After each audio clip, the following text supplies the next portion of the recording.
भगवान महादेव से सीखे जीवन जीन एक बुराई को खत्म करना। ब्रह्मा उत्पत्ति के लिए और विष्णु रचना के लिए और शिव को विनाश के लिए जाना जाता है।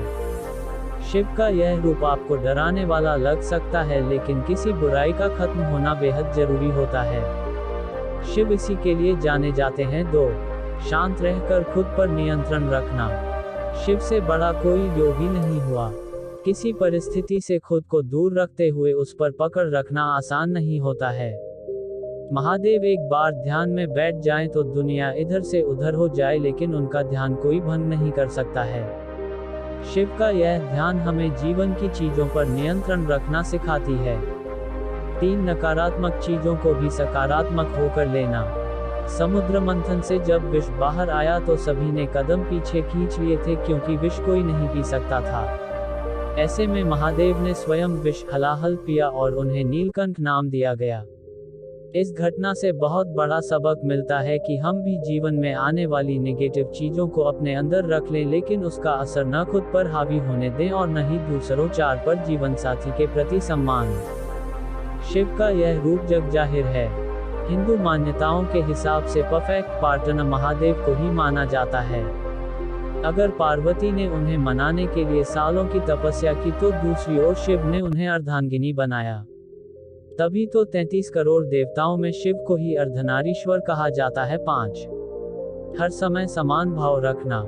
शिव का संपूर्ण रूप देखकर यह संदेश मिलता है कि हम जिन चीजों को अपने आसपास देख भी नहीं सकते, उसे उन्होंने बड़ी आसानी से अपनाया है। तभी तो उनकी शादी पर भूतों की मंडली पहुंची थी और शरीर में भभूत लगाए भोलेनाथ के गले में सांप लिपटा होता है। बुराई किसी में नहीं, बस एक बार आपको उसे अपनाना होता है। 6. तीसरी आंख का खुलना। शिव को हमेशा त्रयंबक कहा गया है, क्योंकि उनकी एक तीसरी आंख है। तीसरी आंख का मतलब है कि बोध या अनुभव का एक दूसरा आयाम खुल गया है। 2 आंखें सिर्फ भौतिक चीजों को देख सकती हैं, जो कि भीतर की ओर देख सकता है।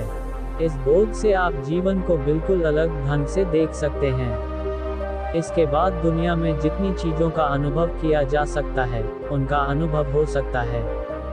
इसलिए बनी बनाई चीजों पर चलने से पहले खुद समझे सोचें। 7. अपनी राह चुनना। शिव की जीवन शैली हो या उनका कोई अवतार, वे हर रूप में बिल्कुल अलग हैं। फिर वो रूप तांडव करते हुए नटराज हो, विष पीने वाले नीलकंठ, अर्धनारीश्वर, सबसे पहले प्रसन्न होने वाले भोलेनाथ का हो, वे हर रूप में जीवन को सही राह देते हैं। मंदिर के बाहर लिखा हुआ एक खूबसूरत सच, अगर उपवास करके भगवान खुश होते तो इस दुनिया में बहुत दिनों तक खाली पेट रहने वाला भिखारी सबसे सुखी इंसान होता। उपवास अन्न का नहीं, विचारों का करे। इंसान खुद की नज़र में सही होना चाहिए। दुनिया तो भगवान से भी दुखी है। चिड़िया जब जीवित रहती है तब वो कीड़े मकोड़े को खाती है, और चिड़िया जब मर जाती है तब कीड़े मकोड़े उसको खा जाती है। इसलिए इस बात का ध्यान रखो कि समय और स्थिति कभी भी बदल सकते हैं।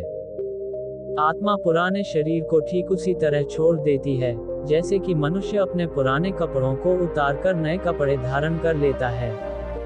मनुष्य अपने विश्वास से निर्मित होता है, जैसा वो विश्वास करता है वैसा वो बन जाता है।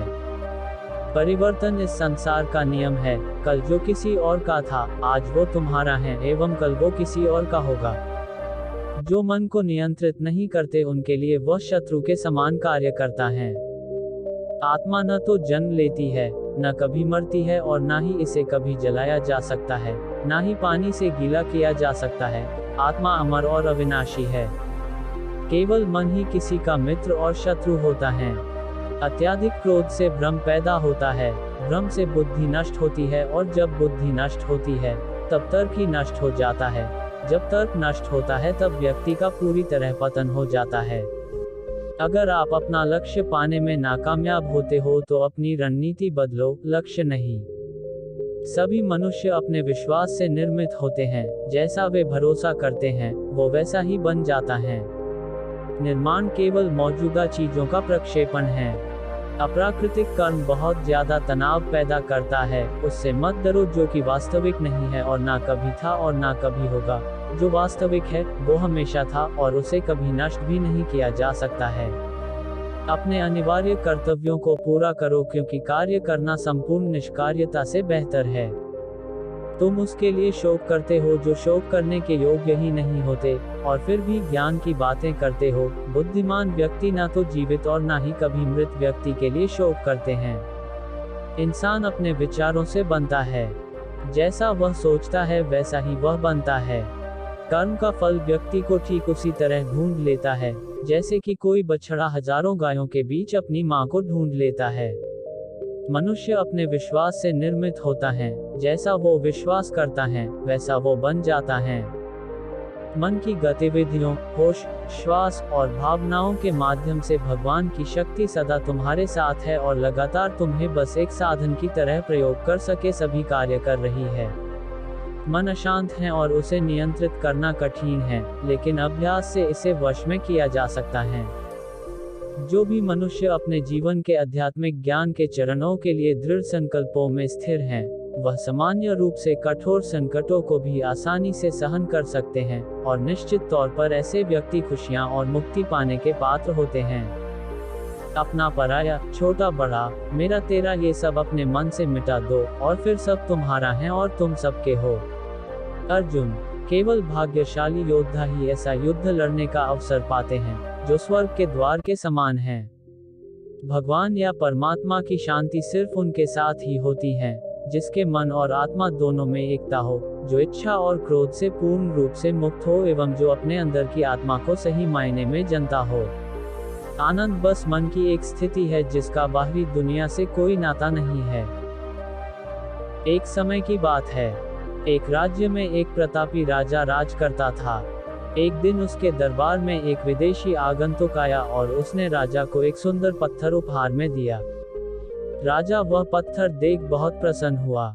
उसने उस पत्थर से भगवान विष्णु की प्रतिमा का निर्माण कर उसे राज्य के मंदिर में स्थापित करने का निर्णय लिया और प्रतिमा निर्माण का कार्य राज्य के महामंत्री को सौंप दिया। महामंत्री गांव के सर्वश्रेष्ठ मूर्तिकार के पास गया और उसे वह पत्थर देते हुए बोला, महाराज मंदिर में भगवान विष्णु की प्रतिमा स्थापित करना चाहते हैं। 7 दिवस के भीतर इस पत्थर से भगवान विष्णु की प्रतिमा तैयार कर राजमहल पहुंचा देना। इसके लिए तुम्हें